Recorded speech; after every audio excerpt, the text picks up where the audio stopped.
बिस्मिल्लाहिर्रहमानिर्रहीम अस्सलामुअलैकुम। Welcome to SWS learn only YouTube channel. पिछली वीडियो में हमने एलिमेंट्री मैथमेटिक्स ZR भट्टी की एक्सरसाइज 5 के 6 शॉर्ट क्वेश्चन किए थे। आज हम 7 से कंटिन्यू करेंगे इंशाल्लाह बहुत अच्छे तरीके से आप लोगों को समझाऊंगे। आप लोगों ने हर चीज़ को बड़े गौर से करना है, कोई चीज़ स्किप नहीं करनी। जब आप स्किप करते हैं, स्किप करके क्वेश्चन करते हैं, वो चीज़ मैंने इस वीडियो में समझाई होती है, लेकिन आप चूँकि स्किप करके देखते हैं तो वो चीज़ आप लोगों को समझ नहीं आती, फिर आप कमेंट में पूछते हैं।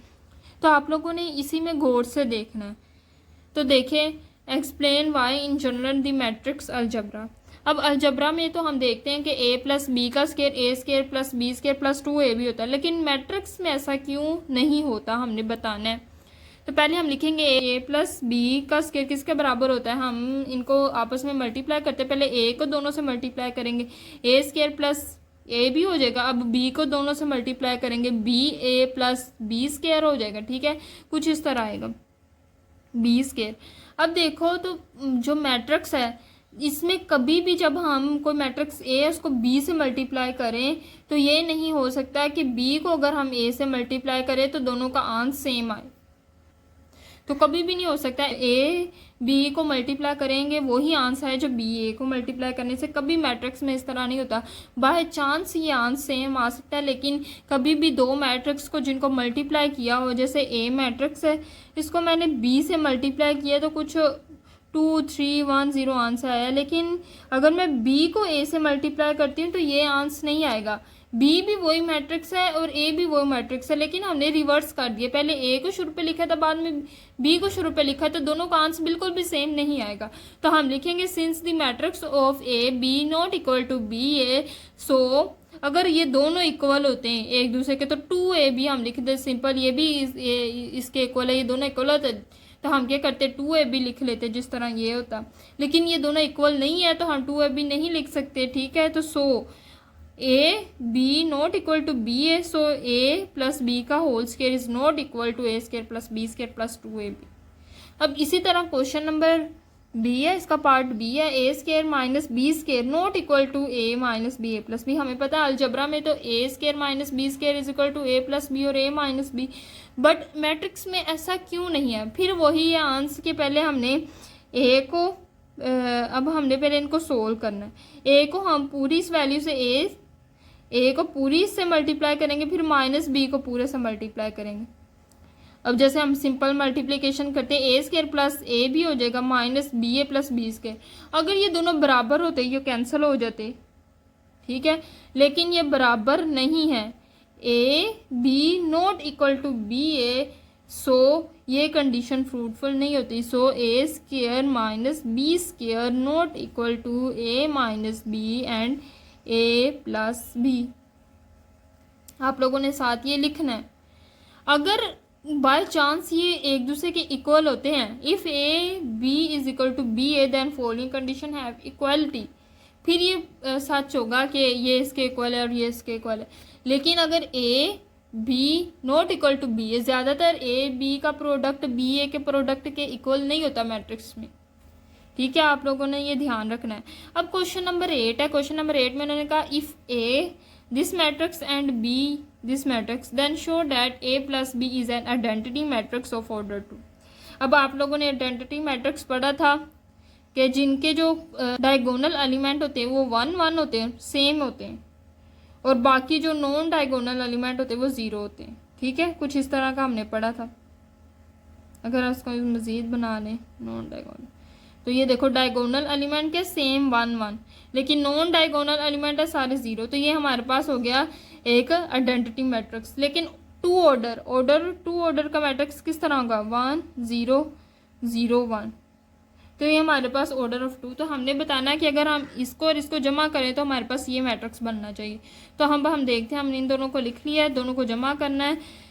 तो जब दोनों को जमा करते हैं, मैंने एडिशन जब समझाई थी तो मैंने कहा था कि इसका एलिमेंट इसके कोरस्पेंडिंग एलिमेंट में ऐड होगा। जैसे cos square theta plus sine square theta होगा, cos theta sine theta plus minus minus cos theta sine theta minus cos theta sine theta plus cos theta sine theta, इतना हो गया। अब इधर sine square theta plus cos square theta. अब हमें according to trigonometry function cos square theta plus sine square theta बराबर होता है 1 के। आप लोगों ने ये लिखना है। अब ये कोस साइन थीटा माइनस हो रहे हैं तो ये कैंसिल हो जाएंगे। ये भी प्लस में और ये भी माइनस में, ये भी कैंसिल हो जाएगा 0। ये sine square plus cos square भी किसके इक्वल होगा 1 के। तो ये हमारे पास एक आइडेंटिटी मैट्रिक्स आ चुका है।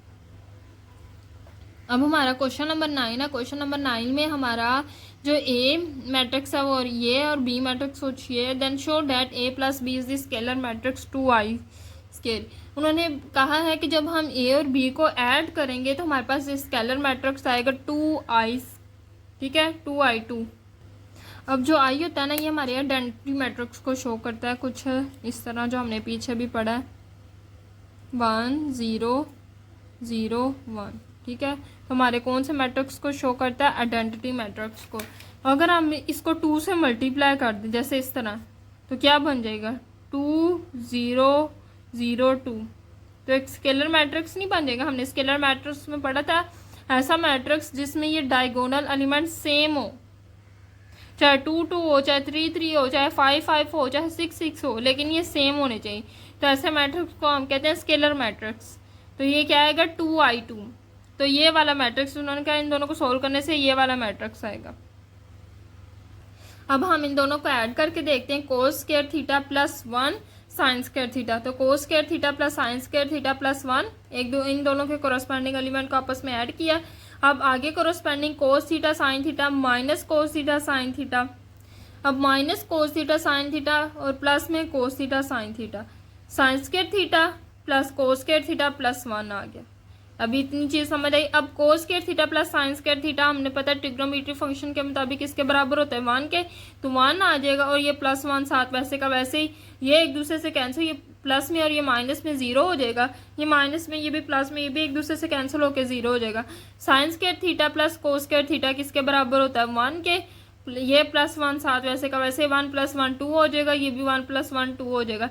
तो ये हमारे पास वही स्केलर मैट्रिक्स नहीं आया। हम अगर 2 कॉमन ले ले, बाहर निकाले, तो ये हमारे पास एक स्केलर मैट्रिक्स आएगा जिसे 2i2 कह रहे हैं। आगे हमारे पास है if A is a square matrix then show that A plus A के ट्रांसपोज इज सिमेट्रिकल। अब कह रहे हैं कि ए हमारे पास स्क्वायर मैट्रिक्स है। अब इतनी जो चीज़ है ये सिमेट्रिकल है। अब सिमेट्रिकल मैट्रिक्स कौन सा होता था? जब ए का ट्रांसपोज ए के ही बराबर हो, यानी इसका ट्रांसपोज इसी के बराबर हो। हमने शो करना ए प्लस ए टी, ए का ट्रांसपोज इस पूरा, अगर हम इसका ऊपर ट्रांसपोज ले जैसे हमने लिया, इसी के बराबर आएगा तो हम कहेंगे ये सिमेट्री मैट्रिक्स है। अब ए का ट्रांसपोज लेंगे, इसका ट्रांसपोज ए का टी हो जाएगा, प्लस इसके ऊपर टी पहले फिर टी आ जाएगा। तो ये कि जब किसी का ट्रांसपोज ले फिर दोबारा उसका ट्रांसपोज ले तो वो आपस ही ए आ जाता है, ठीक है। ये एक दूसरे को कैंसिल कर देते, ए आ गया, ए शुरू पे ले आए और ए टी आ गया। अब देखो ये वो ही नहीं है, A plus A T, A plus A T, तो ये क्या हुआ? एक सिमेट्रिक मैट्रिक्स हुआ। अब देन हमारे पास है A minus A T is a skew symmetric matrix. हमने बताना है, तो हमने बताना है पहले इसका ट्रांसपोज ले लेते हैं। अब हमें पता है स्क्यू सिमेट्रिक मैट्रिक्स होता है ए का transpose is equal to minus A के बराबर होता है। हम इसका ट्रांसपोज लेते हैं। जब इसका ट्रांसपोज लेंगे तो ए के ऊपर भी टी आ जाएगा और इसके ऊपर भी टी आ जाएगा, ठीक है, दोनों के ऊपर टी आ जाएगा। ये टी से कैंसिल, मतलब ये जब हम किसी का ट्रांसपोज ले और दोबारा उसका ट्रांसपोज ले तो ओरिजिनल ए हमारे पास मैट्रिक्स आ जाता है और ये हमारे पास मैट्रिक्स है ए टी, मतलब इसके ऊपर भी ट्रांसपोज आ गया। अब ये हम क्या करेंगे, इसको रीअरेंज करते हैं। ए वाला शुरू पे ले आते, टी वाला बाद में ले आते। अब ये देखो तो ये बिल्कुल ओरिजिनल सिमिलर नहीं है। इसमें से अगर हम -1 माइनस कॉमन ले लें, ए माइनस ए टी, तो ये ऐसा नहीं आया कि इसका ट्रांसपोज माइनस, शुरू पे माइनस आ गया, जैसे ए टी किसके बराबर था? -ए, तो स्क्यू सिमेट्रिक मैट्रिक्स है। ए माइनस ए टी का ट्रांसपोज किसके बराबर है? -ए माइनस ए टी, तो ये एक स्क्यू सिमेट्रिक मैट्रिक्स हुआ। अब हम लॉन्ग क्वेश्चन करेंगे। If A this matrix then show that A square -5a + 2i is equal to 0। तो हमने शो करना है कि ए मैट्रिक्स ये है, तो ये पूरी इक्वेशन 0 के बराबर। हम ये पूरी इक्वेशन लिखते हैं। ए स्क्वायर मतलब ए 2 बार, 1 3 2 4, 1 3 2 4 हमने ए 2 बार लिख दिया। ए स्क्वायर हो जाएगा -5, ए की जगह हमने ए का मैट्रिक्स लिख दिया 2 आई की जगह हमें पता है कि आई क्या एक आइडेंटिटी मैट्रिक्स है ऑफ ऑर्डर 2, तो हमने वो लिख दिया 1 0 0 1 इज इक्वल टू 0। अभी हमने वो ही इक्वेशन उसमें बस आई और ए की वैल्यू लिखी है। अब हम इसको सोल्व करते हैं, इनको आपस में मल्टीप्लाई करेंगे। मैंने मल्टीप्लाई करना बताया, आप लोगों ने कैसे मल्टीप्लाई करना। इस पूरी पहले आपने देखना जो दो मल्टीप्लाई हो रहे हैं उनके नंबर, पहले के नंबर ऑफ कॉलम दूसरे के नंबर ऑफ रो सेम है। पहले के नंबर ऑफ कॉलम है 2, दूसरे के नंबर ऑफ रोज भी है 2, तो क्या है ये सेम है। तो ये सेम है तो हम कहेंगे इनकी मल्टीप्लिकेशन पॉसिबल है। जब मल्टीप्लिकेशन पॉसिबल होती है तो हम क्या करते हैं, इस पूरी रो को उठाते हैं, इस पूरे कॉलम से मल्टीप्लाई करते हैं। जैसे 1 को 1 से मल्टीप्लाई किया प्लस 2 को 3 से मल्टीप्लाई किया, फिर अगली रो को उठाते हैं उसी कॉलम से मल्टीप्लाई करते हैं। जितनी रो होंगी पहले कॉलम से ही मल्टीप्लाई करती जाना है। 3 को 1 से मल्टीप्लाई किया प्लस 4 को 3 से मल्टीप्लाई किया। जब सारी रो खत्म हो जाएगी फिर आपने अगले कॉलम को पकड़ना, पहली रो को उठाना उस अगले कॉलम से मल्टीप्लाई करना। 1 को 2 से प्लस 2 को 4 से, फिर हम अगली रो को उठाना उसी कॉलम से। 3 को 2 से करेंगे, प्लस लगाएंगे दरमियान में, 4 को 4 से करेंगे। तो समझ आ गई। ये 5 अंदर सबसे मल्टीप्लाई कर दो। 5 1 ज़ा 5, 5 3 ज़ा 15, 5 2 ज़ा 10, 5 4 ज़ा 20, माइनस इस 2 को भी मल्टीप्लाई कर दो। 2 1 ज़ा 2, 2 0 0, 2 0 0, 2 1 ज़ा 2। अब आपने इसको फर्दर सोल्व करना।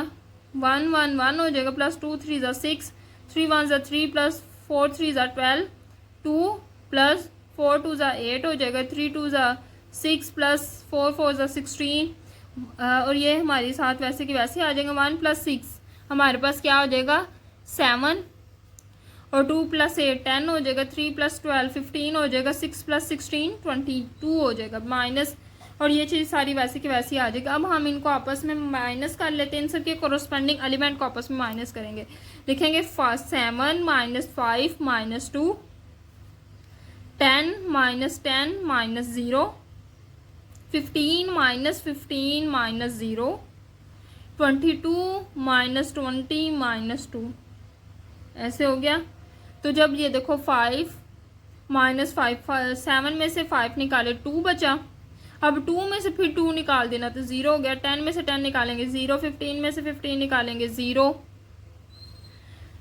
22 में से 20 निकालेंगे 2 बचेगा, 2 में से फिर 2 निकाल देंगे तो हमारे पास 0 बच जाएगा। तो इट्स मीन ये सारी इक्वेशन किसके बराबर है 0 के, और हमारा प्रूव हो चुका है जो उन्होंने कहा था कि ये किसके बराबर है 0 के।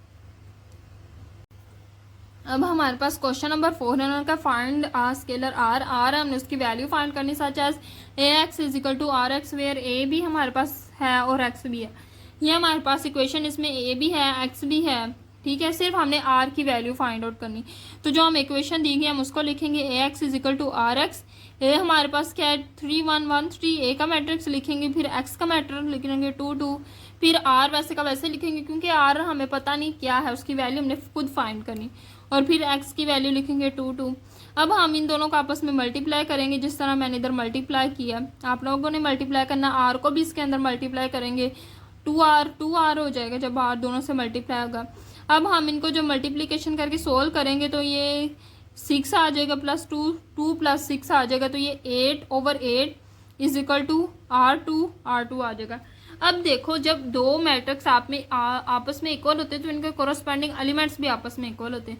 इट्स मीन ये जो 2r है ये 8 के बराबर है और ये 8 2r के बराबर है, ठीक है। तो ये दोनों आपस में इक्वल है, तो 8 इज इक्वल टू 2r लिखेंगे। r इधर ही रहने दे, 2 इधर मल्टीप्लाई हो रहा है, इधर आके डिवाइड हो जाएगा। 2 2 ज़ा 2, 2 1 ज़ा 2, 2 4 ज़ा 8, तो r की वैल्यू हमारे पास क्या आ जाएगी 4 आ जाएगी। अब हमारा क्वेश्चन नंबर 5 है, इसमें फाइंड द वैल्यू ऑफ के सच डैट के ए का transport is equal to 1 where A is equal to this. अब हमने बताना है के ए हो और फिर के ए दोनों का ट्रांसपोज हो तो वो किसके इक्वल होगा, और हमने के की वैल्यू भी फाइंड करनी। पहले हमने अपनी इक्वेशन लिखी, इक्वेशन में के ए की जगह उसकी वैल्यू, फिर के ए की जगह उसकी वैल्यू पर ट्रांसपोज लिख दिया। अब हम के को इसमें अंदर मल्टीप्लाई कर देंगे, K1 से मल्टीप्लाई के हो जाएगा, K2 से मल्टीप्लाई 2K हो जाएगा, K3 से मल्टीप्लाई 3K हो जाएगा। इसका ट्रांसपोज ले लेंगे, इधर भी वैसे ही K को अंदर मल्टीप्लाई कर देना है। जब हम इसका ट्रांसपोज लेंगे तो कॉलम जो रो है वो कॉलम में चेंज हो जाएगी, ठीक है। K2 K 3K ये एक रो में है तो हम इसको कॉलम में चेंज कर देंगे। कॉलम में चेंज कर दें, ये मैट्रिक्स वैसे का वैसे इज इक्वल टू 1, हमें पता है ये इक्वल है 1 के, जैसे उन्होंने लिखा हुआ है। अब हम क्या करेंगे, इनको आपस में मल्टीप्लाई कर देंगे। पहले को उठाएंगे, पहले से मल्टीप्लाई कर देंगे, के को के से मल्टीप्लाई किया के स्क्वायर, प्लस 2k को 2k से मल्टीप्लाई किया 4k स्क्वायर हो जाएगा, 3k को 3k से मल्टीप्लाई किया 9k स्क्वायर हो जाएगा, इज इक्वल टू 1 हो जाएगा। अब ये सारे के स्क्वायर है, इनको ऐड कर ले, 9 + 4 13 + 1 14k square is equal to 1। अब के स्क्वायर इधर रहने दे, 14 इधर मल्टीप्लाई आ रहा, नीचे आके डिवाइड हो जाएगा। जब हम अंडर रूट अब ऊपर जब हमने इधर अंडर रूट लेंगे स्क्वायर को ख़त्म करने के लिए, तो इधर भी अंडर रूट आएगा, ये स्क्वायर अंडर रूट से कैंसिल होके के आ जाएगा, और ये हमारे पास 1/√14 आ जाएगा। 1 का अंडर रूट 1 नहीं होता है, तो वो 1 आगे 14 के ऊपर अंडर रूट रहेगा, ठीक है, और ये हमारे पास के की वैल्यू आ जाएगी। तो मुझे उम्मीद है कि आज की वीडियो में आप लोगों को क्वेश्चन समझ आए होंगे। कमेंट में ज़रूर बताएंगा कि आज की वीडियो आपको कैसी लगी, और वीडियो को लाइक ज़रूर करेंगे। अगर आप मेरे चैनल पर नए हैं तो मज़ीद इसी बुक की वीडियो के लिए मेरे चैनल को सब्सक्राइब करें। अल्लाह हाफिज़।